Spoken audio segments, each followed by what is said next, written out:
Welcome. I'm Victoria Schneps, publisher of Schneps Media, and here, Dan's Papers. Dan's Papers Palm Beach, in fact, our latest edition of Dan's Papers Palm Beach, and we are surrounded by great talent tonight. So I want to first introduce my co-host, the fabulous Emmy Award-winning Jane Hanson. Thank you, Vicki. As always, Vicki's usually in pink, because you match the hotel, the Colony where we are, and you match the Palm Beach scene. And she has gotten into this place in a short period of time, let me tell you. Well, we are so thrilled to have Palm Beachers, New Yorkers, my Golden Triangle people, the Hamptons, Manhattan, and Palm Beach. And today, we are thrilled to have Jane Rothchild, who is a renowned producer, and the iconic, brilliant Bill Boggs. Where is it? Oh, me. It's you, who many years ago I was on his TV show fighting for Willowbrook and the people with disabilities. Well, you did a wonderful job. Thank you. But you are brilliant at what you do. And then the one and only Dan Rettina, who Dan's Papers is actually started by Dan over 62 years ago. So welcome, Dan. Thank you. Bravo. So Jane, I think you should introduce.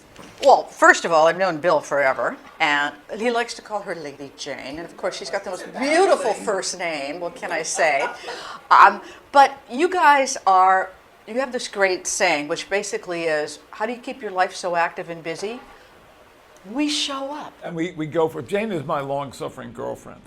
So there's no confusion about that. I know. It's a tough job. Yeah, there's so much to do in life, and the thing is to get out there, and if you've got the wherewithal, you follow your passion. What I'm so curious about with you, because Bill, I've known you for a really long time, and you talk show host, you've had small parts in movies, although he won't confess into which ones. A stage performer, you're still on stage. Yep. You, Jane, are busy all the time with a number of different projects. You keep reinventing yourself. How about the book? Oh, yeah, and of course he's a writer. I'm sorry, he's a big writer now. Spike the Wonder Dog. It's actually my third book since 1980, and I'm working on the sequel now called Spike Unleashed, The Wonder Dog Returns. That rate, it'll be at 2030 at 3. Yes, I'll never catch you when it comes to writing books. We know Dan Rettina has written how many books, Dan? A dozen. A dozen books. So it keeps us keeps us alive, it keeps us going, and that I think is the name of the game, right?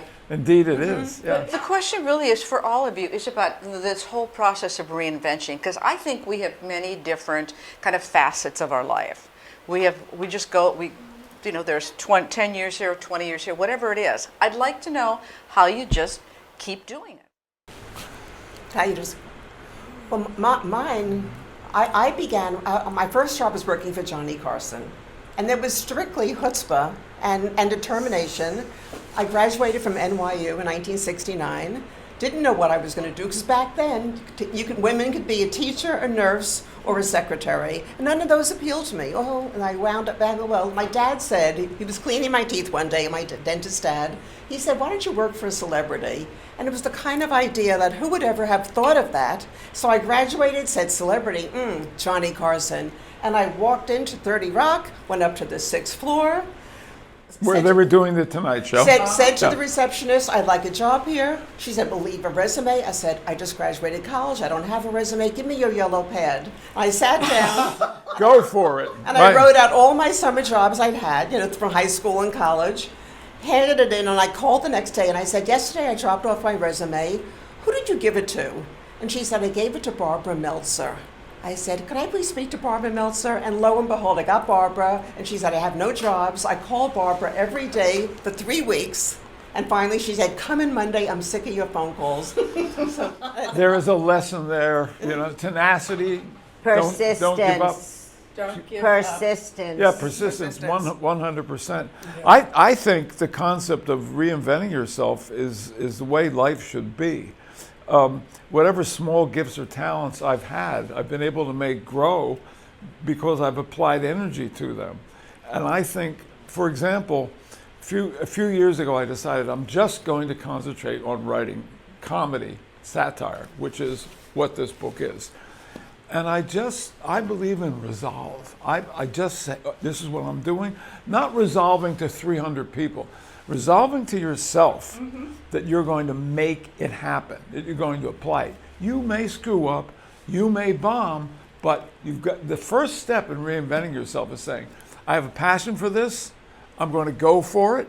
Yeah, there'll be risks involved. If there weren't risks, where would growth be? Exactly. So what's the most memorable moment from one of your talk shows?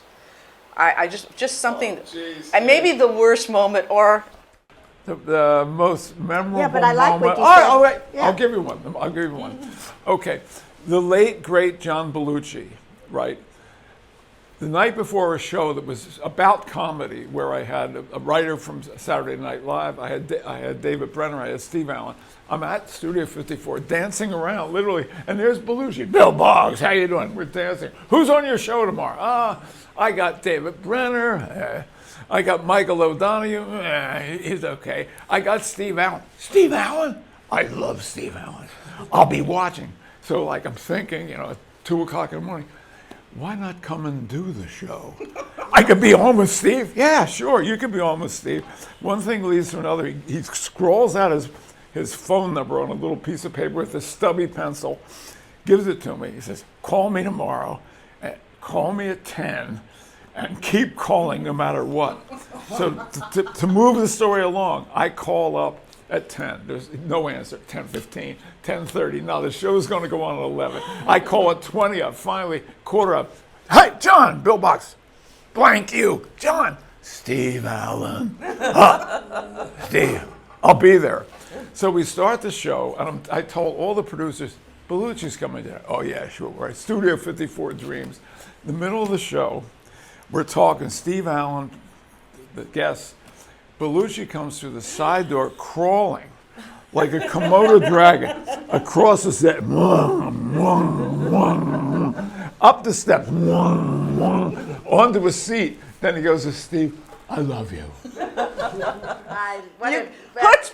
Chutzpah again. By the way, a clip of his appearance on the show is on my YouTube channel, BillBoggsTV, where I get him to sing on that program because he loved to sing, and he was so pissed off at me that I got him to sing that I convinced him that he threw his water at me, and there was a water fight on the set.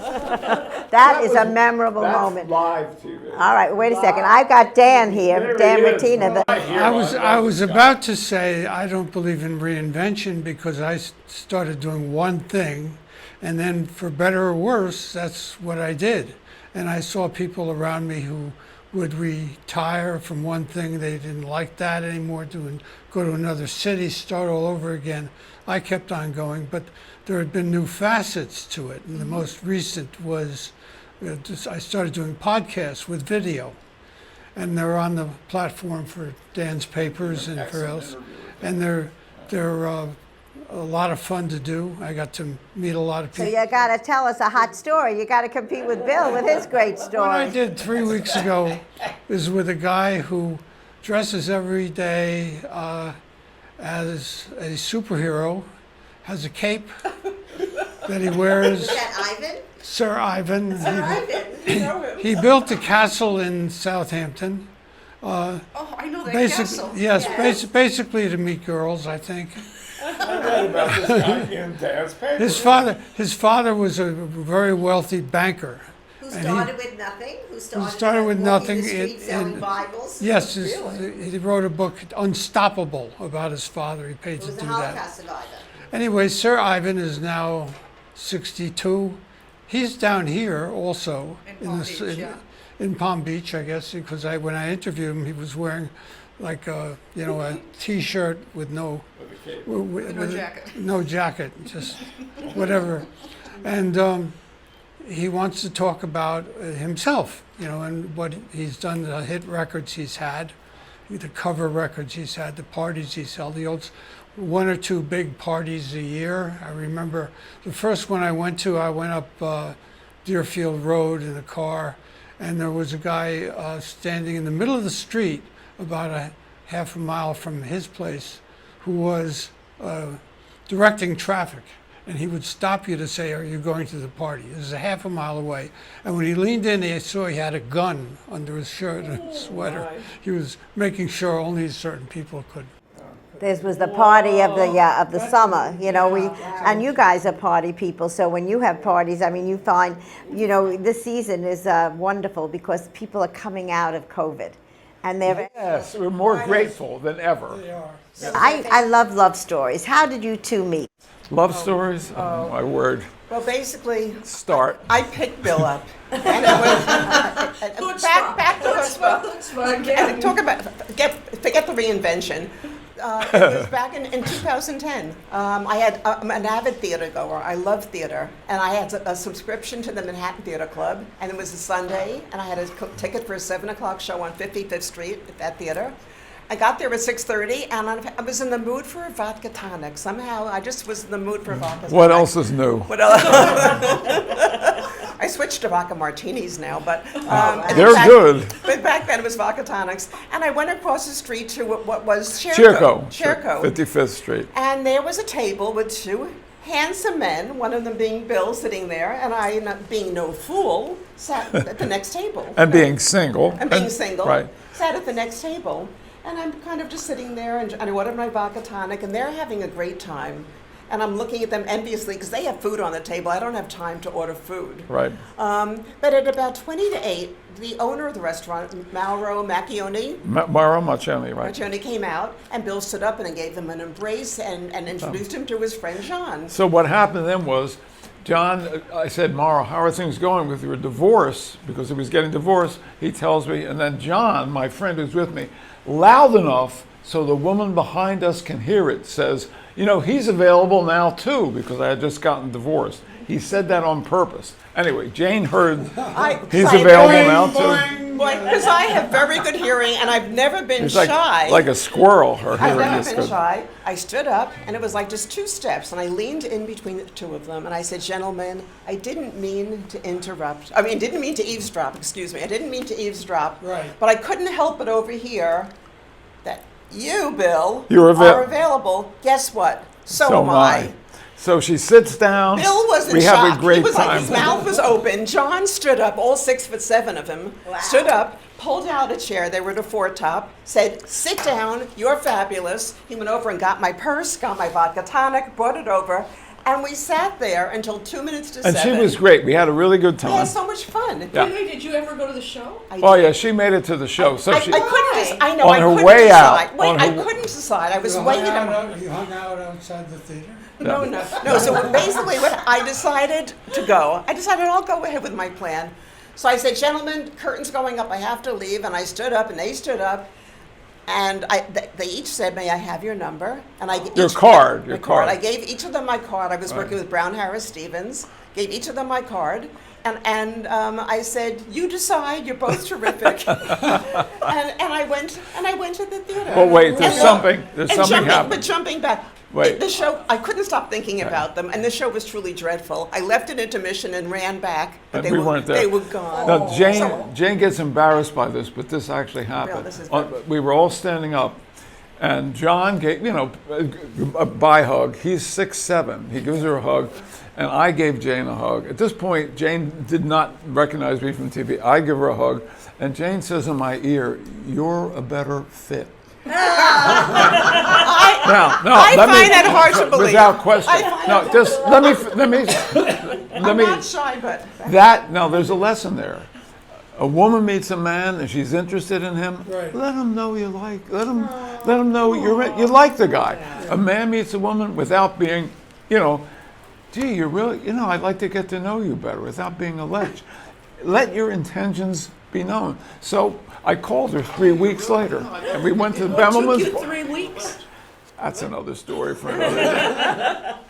I wasn't looking to, I wanted to go out 3 weeks later. And we've been together ever since. We've been together since that night at Bemelman's Bar, our first date. Well, so that's a good place to tell people to show up. Where would you go here or in the Hamptons? I want. So Dan is an expert on the Hamptons, having lived there. How many years, Dan? God. 80. Well, how old are you now? 82. Oh my God. And rocking it. I got out there when I was 16. I started the paper when I was 20. That's amazing. So there are people today who still call me Danny, which is sweet. Well, you've seen the evolution of the Hamptons from, when you started in Montauk and then headed west. Yeah, oh sure. It's changed dramatically. It used to be the locals worried about there would be too many so the suburbanites would show up in the Hamptons. And also what we wanted was tourists, if you remember that. Yeah. It just continues to grow and evolve, the Hamptons. We're in Springs, the Springs Yeah, section. so are we, so do we. Yeah. And the artists had come, and it was a very interesting time. And now, of course, it's become much more of a world-class resort, and it's dominated by one group. I loved it most during the period when you'd have the African American section had their people who'd go to meetings, or the merchants would, the clammers would, they'd all show up. Yeah, but they still all exist, and I think they're all existing next to each other, and they're all existing And peacefully. they all have, they're peaceful, and they all have their agendas. Yeah. And I love that time because it was so different from everything I had grown up with in a little suburb in New Jersey. You know, things change everywhere. Things are changing here in Palm Beach. Things are changing in Manhattan quickly. Things are changing in East Hampton. And I believe you have to embrace change. Change is inevitable. Correct. Growth from that change is optional. Yeah, but I believe that if you don't grow, you die. And that's at least really you where wither. well, no, but I think that's why we've grown our company to 88 newspapers, because we realize when there are opportunities for communities, we are community newspaper people. That's why I was so honored to buy dance papers. But So she said, trust me, she loves this. She's a whirlwind down here. But that word community, Yes. it's what's so interesting because you started with the Golden Triangle. That community is almost moving. It's because there's a lot of the same people here that you see in New York. Seasonal. Yep. And so that brings some great comfort. Yes. fun. Yes, it indeed How does. about fun? I mean, if we don't laugh and we don't have fun in life, what is life about? You guys have found the formula. I think it's such a beautiful thing how you found each other and you've been able to, of course, a life. I really appreciate that. That's We're a having, very we, beautiful thing. we have, we say, we looked at each other and we say, "Geez, we pulled it off. You're pulling it We off pulled, we're pulling it pulling it off. off. You're but- pulling it But when off we ended up every day. with the house in East Hampton, I said, Jane, we somehow pulled it off. And then the place down here, whoa, we really pulled it off. And It's so we, fabulous. but you know something, I'm ruled by, I'm not, this may seem dull, I'm ruled by gratitude. I am completely grateful for the life I've had, the parents I've had, the schools I went to, Jane, everything we're doing. I don't take any of it for granted, nothing. Well, Dan, you're on your fifth wife, and I know you're very happy with this one. Is that true? finally found the right person, sure. Been with her almost 20 years. Before that, I was scrambling around. I was really in love with the work that I do. That I agree with you about, when you find your passion. And if you can say, how can I make this work? And then you find that. And that's a wonder. I feel the same way about my life. And I just learned that Stony Brook University is collecting my papers and things, which is Your good. dance papers or your other papers? Well, no,